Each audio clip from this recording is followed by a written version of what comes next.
intenso debate, el Senado aprobó el proyecto que elimina el timerosal o compuestos órgano de mercúricos de las vacunas, porque generaría casos de autismo, hiperactividad y déficit atencional en niños. La iniciativa deberá ser analizada ahora en la Cámara de Diputados. Nosotros queremos ahondar en esta decisión y vamos a conversar con el especialista en salud pública de la Red de Salud UC y miembro del Comité de Inmunizaciones de la Sociedad Chilena de Infectología, el doctor Jaime Cerda. Gracias por acompañarnos, doctora, esta tarde. Gracias por invitarme. Doctora, hay muchas dudas que despejar, ¿cierto? Más allá de lo que ocurrió en el Parlamento, vamos a hablar en específico de las vacunas y el timerosal. ¿Pero qué le parece la decisión que tomaron desde la esfera y desde el mundo político esta jornada?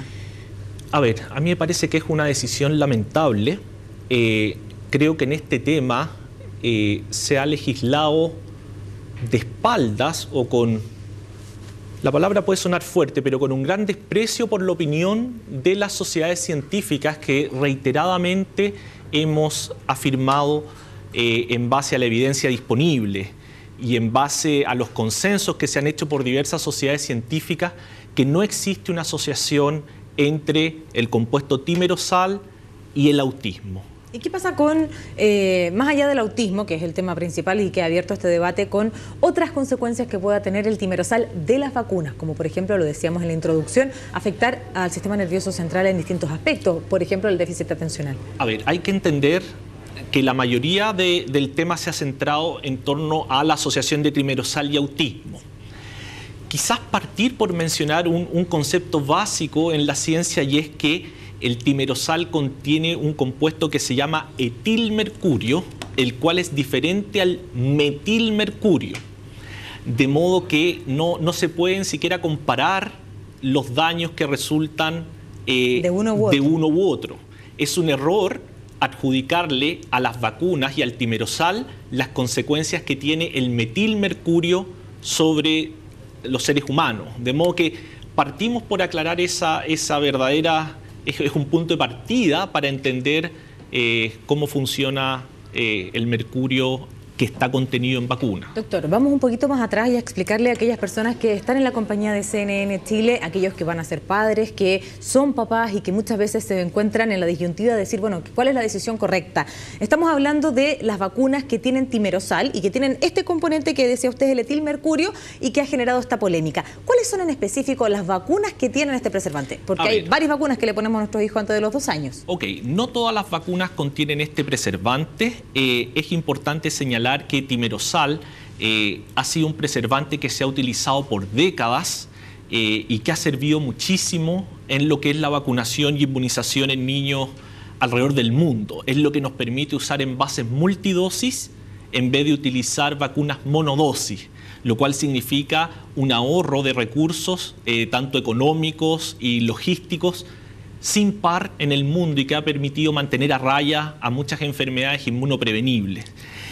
La principal vacuna que estaría en cuestión es la vacuna pentavalente, que sería la que contiene pequeñas cantidades de timerosal dentro de su composición. Existen otras vacunas que contienen timerosal, por ejemplo, algunas vacunas antiinfluenza, pero también desmitificar y reconocer que existen vacunas que no tienen timerosal, a las cuales muchas personas por ignorancia las evitan creyendo que tienen timerosal. Para hacer el ejemplo más claro, porque aquellos que somos papás y que llegamos a vacunar a nuestro hijo muchas veces no sabemos ni siquiera qué vacuna estamos poniendo, sino que solo seguimos el calendario y el plan de vacunación. Hay vacunas, lo decíamos, ¿cierto? Como por ejemplo las de campañas como la meningitis, ¿cierto? También una que no es obligatoria, la peste cristal, me decía usted, que no tienen timerosal y por lo tanto no entran ni en esta discusión. Exactamente. Yo quisiera traer a colación, y creo que puede traerle tranquilidad a muchos padres, contarle que desde el año 2007 la Sociedad Chilena de Infectología, que yo represento, emitió su primer pronunciamiento diciendo que el timerosal no estaba asociado a trastornos del espectro autista. Este año 2013, y a la luz de la poca instancia de participación que nos ha otorgado el Senado y la Cámara de Diputados, la Sociedad Chilena de Infectología emitió una segunda declaración sobre la eliminación de vacunas multidosis que contienen timerosal. Esto está disponible en Internet, y yo me permití señalar una frase que a mí me parece la más tranquilizadora de todas, que dice: en síntesis, la Sociedad Chilena de Infectología declara que este proyecto de ley, que prohíbe en nuestro país el uso de vacunas con timerosal carece de base científica, ya que la evidencia descarta por completo su asociación con daño neurológico en niños. Y esto ha sido ratificado recientemente por distintos organismos como la Organización Mundial de la Salud, Naciones Unidas, la FDA, el CDC y la Academia Americana de Pediatría. Entonces, con todo este verdadero arsenal de evidencia científica que dice que descarta la asociación entre autismo y timerosal en las vacunas, yo francamente no logro entender por qué los legisladores en Chile insisten en legislar en forma contraria. Hay una instancia todavía que es la Cámara de Diputados donde también se va a dar este debate, pero sigamos también despejando las dudas, porque me quedo con esa frase, carece de base científica, y es cierto los argumentos que ustedes, me imagino, van a tener que exponer ahora cuando se dé el debate en esta instancia. Pero, ¿por qué entonces, desde la sociedad de padres que representan a los niños que tienen autismo, bioautismo, dicen que efectivamente podría ser una de las causas? ¿Es que la causa del autismo es desconocida? ¿Qué es lo que sucede? ¿Por qué hay personas que tienen una versión contraria? Yo empatizo y solidarizo con los papás de niños que tienen trastornos del espectro autista. Como padre yo mismo y como ser humano no podría, digamos, hacer algo distinto, y como médico pediatra. Sin embargo, las causas del autismo aún no están claras. Se sabe que el mercurio como metal está asociado a trastornos neurológicos, tanto es así que existe un tratado propiciado por Naciones Unidas que pretende eliminar la mayor cantidad de mercurio de distintas fuentes de nuestro planeta. ¿Y cómo los niños que tienen mercurio llegan a tener este mercurio? Aquí viene un punto bien curioso, porque Naciones Unidas excluyó al timerosal de la lista de los elementos por eliminar o por disminuir, reconociendo la importancia que tiene el uso de vacunas y lo inocuo que es administrar timerosal en las vacunas. Ahora bien, el autismo es una patología que tiene probablemente una causa multifactorial, alguna base genética tiene, algunos desencadenantes ambientales tienen, pero la evidencia hoy en día nos permite razonablemente descartar que haya una asociación entre vacunas y autismo. Y creo que eso debe ser tomado en cuenta al momento de que un padre toma la decisión de vacunar a su hijo. Nosotros como sociedad científica responsablemente decimos: no existe evidencia científica seria de calidad que asocie la vacunación con timerosal y los trastornos del espectro autista. ¿Qué dice la experiencia internacional? Usted ha nombrado a varias organizaciones, ¿cierto?, que tienen una voz autorizada para pronunciarse sobre este tema, pero ¿cómo operan respecto a esta polémica en otros países? ¿Han eliminado el timerosal de sus vacunas? Ok, eso es un punto muy importante, porque cuando surge esta teoría, esta hipótesis de asociar timerosal a vacunas, esto fue a fines de los 90, muchos países del primer mundo, aplicando un principio precautorio, dijeron: ok, sacamos el timerosal de las vacunas. En la consigna básica de ante la duda abstente. Exactamente. Sin embargo, desde el año 99 hasta el año 2013, son aproximadamente 15 años en los cuales se ha reunido evidencia suficiente como para decir: ¿saben qué? La asociación no es tal, no existe la asociación entre timerosal y vacunas, y las mismas instituciones internacionales como la Academia Americana de Pediatría han dicho: si nosotros hubiésemos sabido el año 99 toda la evidencia científica que existe actualmente, probablemente no habríamos hecho esa prohibición. Ahora, en esos países donde ya se hizo toda la inversión, toda la logística para retirar el timerosal de las vacunas, es muy difícil que lo repongan.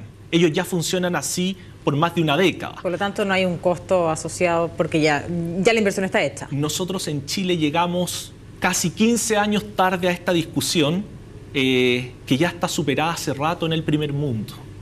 Ya está superada. De modo que no tiene ningún asidero científico la prohibición del timerosal actualmente en las vacunas. Doctor, yo quisiera también preguntarle lo siguiente, porque, claro, estamos hablando, ¿cierto?, del timerosal, de la vacuna, que son, ya despejamos la duda, son vacunas en específico, pero también hay una tendencia a decir, ¿sabe qué? Las enfermedades están erradicadas, porque los planes de vacunación han sido exitosos en nuestro país, entonces, ¿para qué me arriesgo? Y esta tendencia a decir, mejor no vacuno a mis hijos.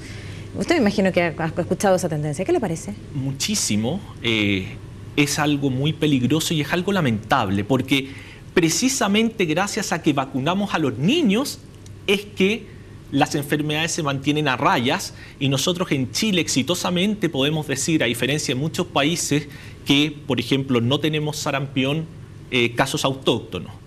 Le hemos perdido el respeto a ciertas enfermedades prevenibles por vacuna por el solo hecho de no verlas. Probablemente nuestros padres sí sabían, porque conocían de casos cercanos, lo que significa un niño enfermo de sarampión, lo que significa en términos de la mortalidad que produce la poliomielitis o las secuelas. Lo hemos visto ahora por la crisis en Siria. Exactamente. Y curiosamente hemos visto que en muchos países del primer mundo, donde las coberturas de vacunación han disminuido, han reaparecido casos, por ejemplo, de sarampión, y uno dice, bueno, a esta altura el desarrollo eso nunca debió haber ocurrido, simplemente porque han bajado la guardia y sus coberturas de vacunación han disminuido notoriamente. Doctor, volvamos al tema en específico del timerosal. La discusión se va a dar en la Cámara de Diputados. Usted ha dicho que han tomado una decisión los senadores y que ha sido carente de base científica. ¿Cuál es el costo de eliminar el timerosal, por ejemplo, tomar la misma medida que los países del primer mundo, entendiendo que hay personas que creen que efectivamente hay un vínculo entre el timerosal y el autismo? Ok. Eliminar el timerosal de las vacunas implica cambiar algunas formulaciones de vacunas a lo que se llama monodosis. En términos concretos, por ejemplo, la vacuna pentavalente tendría que cambiarse por una formulación que es mucho más cara, lo cual significa mucho más gasto por parte del Programa Nacional de Inmunizaciones en el tema de vacuna. Y, paradojalmente, últimas publicaciones han demostrado que para algunas enfermedades por las cuales protege esta vacuna, esa nueva vacuna sin timerosal podría ser no tan efectiva, como es el caso del coqueluche. Estamos hablando de la vacuna, el equivalente, que es la pagada. Exactamente. Ahora, alguien podría argumentar de que el país cuenta con los recursos para hacer este cambio y financiar el cambio por una vacuna que es mucho más cara. Sin embargo, nosotros debemos reconocer que dentro del programa de inmunizaciones las vacunas, entre comillas, compiten unas con otras. Hay una larga lista de enfermedades, condiciones y vacunas que esperan tener cobertura en nuestro programa de inmunizaciones. De modo que hacer este gasto en vacunas sin timerosal, que resulta excesivo y sin una argumentación científica razonable, a mí me parece una irresponsabilidad por parte de quienes lo promueven. Doctor, en estos países que eliminaron al timerosal de sus vacunas, ¿no disminuyó la tasa de niños autistas? Se ha demostrado incluso que la tasa de ocurrencia, de incidencia de autismo en estos países ha aumentado posterior al retiro de timerosal en las vacunas. Ahora, eso puede tener varias lecturas. Una primera lectura sería que el timerosal efectivamente no tiene nada que ver con el autismo, pero también debemos reconocer que hoy en día existe mucha mejor pesquisa del autismo, existe mucha más sensibilidad por parte de los colegas en hacer un diagnóstico precoz de esta condición. Bueno, por lo tanto ahí también hay un dato importante, pero aquellos padres que se tienen que enfrentar a la decisión de decir, bueno, ¿cómo vacuno a mis hijos? Es importante también poder tener este argumento y al menos esta visión. ¿Cómo van a manifestar ustedes su opinión ante la discusión que se va a dar ahora en la Cámara de Diputados? Bueno, nosotros esperamos tener en esta oportunidad una participación mucho mayor en la discusión. Yo, a modo de anécdota, le puedo contar que me tocó estar en la Comisión de Salud del Senado, y si no es porque pido la palabra, no hubiera obtenido los escasos 5 minutos que me dieron para argumentar y para traer elementos técnicos a la discusión. ¿Pero usted fue invitado entonces a la...? Fui invitado. ¿A la comisión en este caso? Esto fue en agosto del presente año, se iba a votar. Yo pedí a la senadora Rincón la palabra porque me pareció que era del todo importante manifestar una opinión contraria a lo que habían hablado las personas antes que mí. Y me concedieron... Para que se justifique su invitación, además. Exactamente, y me concedieron escasos 5 minutos para hacer mi argumentación. Yo espero que en los nuevos debates que se den se escuche la opinión de la Sociedad Chilena de Infectología, de la Sociedad Chilena de Pediatría, quienes tenemos una postura muy clara y ya desde el año 2007 respecto a este tema, y que no se legisle de espaldas a las sociedades científicas. Creo que este es un caso inédito en la historia de la salud pública de nuestro país, de cómo se puede legislar absolutamente desoyendo la opinión de expertos técnicos en el tema. Leyendo las actas del Senado, me pareció del todo razonable la opinión del senador Uriarte, que decía: este tema en particular no debe ser discutido en el Senado, si es un tema tan técnico. Ok, si se lleva al Senado de todas maneras o a la Cámara de Diputados, es importante que participen las sociedades científicas, quienes estamos más en conocimiento de la evidencia disponible sobre el tema. Bien, pues doctor, quiero agradecer el tiempo que ha compartido con nosotros aquí en CNN Chile. Vamos a seguir muy de cerca esta discusión, recogiendo, por supuesto, también todas las opiniones para que los padres que están en la casa se puedan también hacer una idea y que sea un tema para discutir con su pediatra también, ¿no? Sí, le agradezco la invitación y ratificarle a la ciudadanía que las vacunas de nuestro Programa Nacional de Inmunizaciones son efectivas y son seguras, y que no tengan temor en vacunar a sus niños, que vacunar es algo tremendamente importante, y que por favor cumplan con el programa de vacunación que ofrece nuestro sistema de salud. Vamos a dar un dato muy breve que usted me lo contó antes de iniciar la entrevista. Usted también tiene un hijo menor de 2 años y lo vacuna en el programa nacional. Absolutamente. No ha hecho la inversión por la equivalente, digamos. No he pagado por vacunas que estén fuera de nuestro Programa Nacional de Inmunizaciones. Eventualmente hay vacunas que nuestro Programa Nacional de Inmunizaciones no incluye, que uno podría comprarlas. Pero lo que son las vacunas que propone el Plan Nacional de Inmunizaciones para los niños menores de 2 años en Chile, yo lo he cumplido al pie de la letra con mi hijo. Bien, pues muchas gracias por acompañarnos esta tarde aquí en CNN Chile, doctor. Ok, muchas gracias a usted.